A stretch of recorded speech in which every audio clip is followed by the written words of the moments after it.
everybody, it's Damon Johnson of DJ Realty Solutions, and today is a special treat for you guys. It's all about my experience with Gary Vaynerchuk. I went to a wine tasting charity event in New Jersey. I can tell you that these are very good wines, which is fun and good, but the reality is the biggest issue with wine that we don't face with food is people think they need to know something, unlike with food. In food, you're unbelievably comfortable telling people if you like something or not. I could bring in the best Kobe beef or uni or things of that nature, but if you don't like it, you're like, I don't like that. With wine, for some reason, if you don't like it, you feel like you don't know. And so I was really unhappy about that. I felt that like wine had been ruined by the wine industry. When I first got to the event, it wasn't so crowded and his team started to filter in. I was able to talk to his brother, AJ, who was super nice. He remembered me from meeting them at Monday Night Football. He even remembered my name. When Gary actually arrived, people were like, oh my God, Gary's really here. So he saw me and came over to me, and I was like, oh no, he's coming over my way. Guys, I did not faint. I stayed steady. He walked over and he was like, hey DJ, what are you doing here? And I said, I came here, of course, for you. And he asked, was I going to be at the wine tasting upstairs? And I was like, yes. And he was like, great. And he was like, even if you said no, I was going to make sure that you were up there because I knew you flew in from Michigan. How he remembered all of these details, I have no clue. How many people here drink wine once a week minimally? How many people drink wine here every night?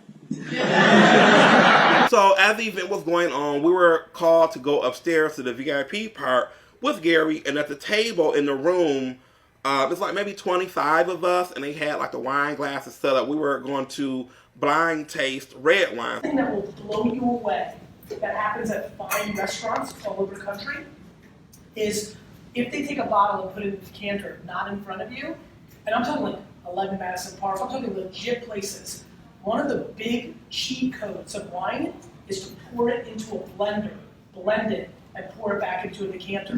Because what it's doing is it's accelerating the process of beating it up. So we went through the wines and we graded them, you know, from 1 to 10. The sheet was really fancy, but I was more impressed by the time he was taking with us. My first viral video for Wine Library TV was when I went to the supermarket, bought a bunch of different things that I grew up tasting to learn about wine, and filmed not me tasting wine, but me tasting cereal and vanilla and licorice and dirt and cherries.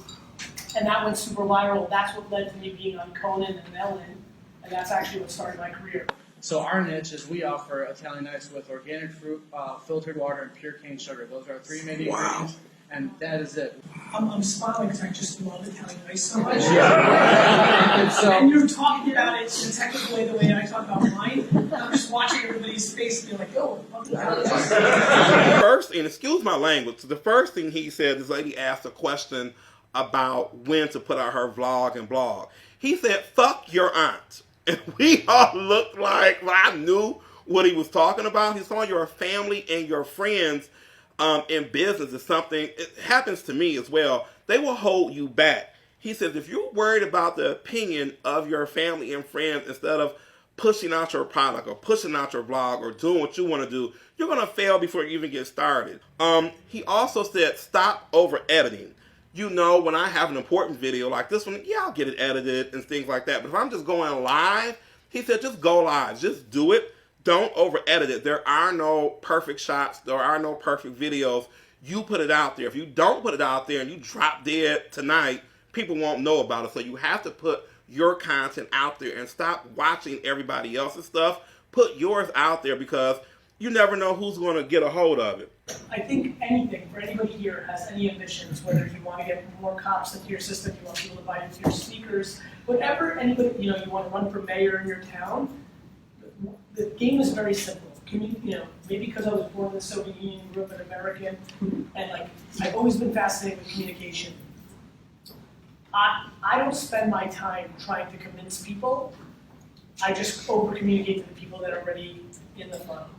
So my whole life I've sold things that nobody wants. In the wine world, the reason I won was I started selling Spanish and Australian wines and New Zealand wines when nobody was buying them. I believed in them, I tasted them, I got good at tasting wine, I thought they were underpriced because nobody here in America knew them. I pushed them. I think all you have to do is not worry about convincing, but fishing where the fish are, and not worrying about me or anybody else that may not want to be in that funnel.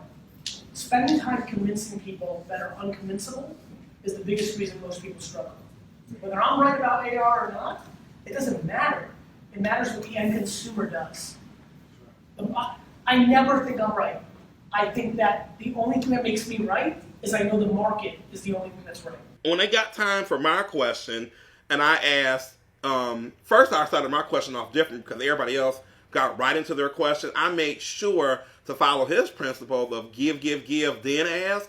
So I bought him, doesn't hurt, a little Jets beanie. I got him a comic book. I brought my shoe in.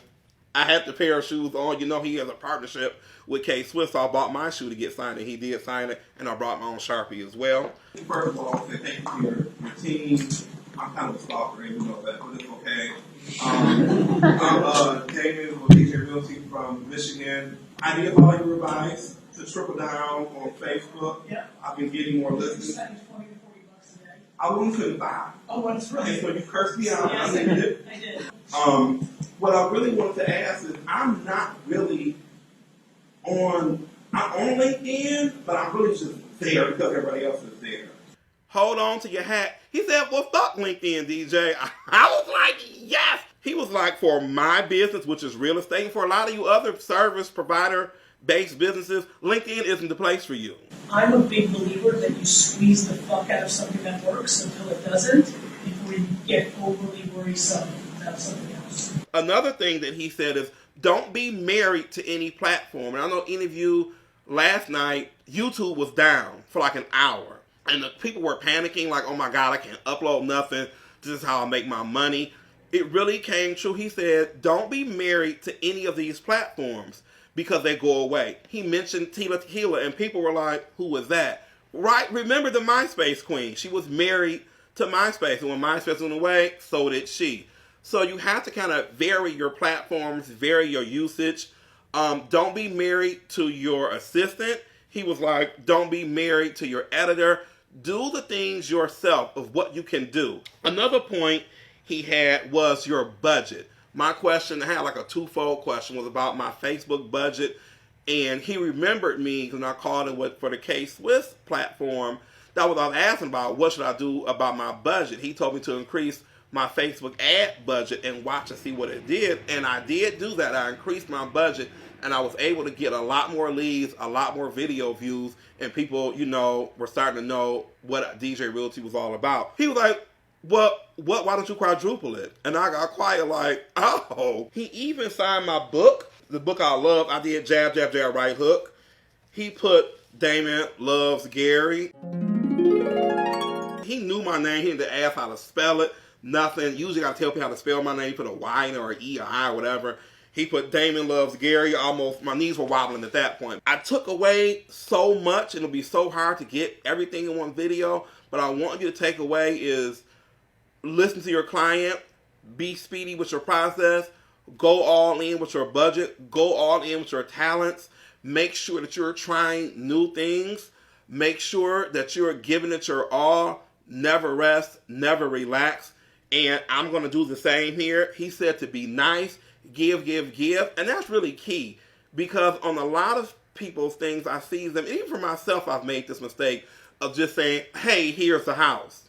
And I'm not offering any tips, tricks, anything like that for you to help sell your house. So I'm going to start giving more in my field. I hope that you got a lot out of this video. And here's hoping that your open house will close soon. Bye, everybody.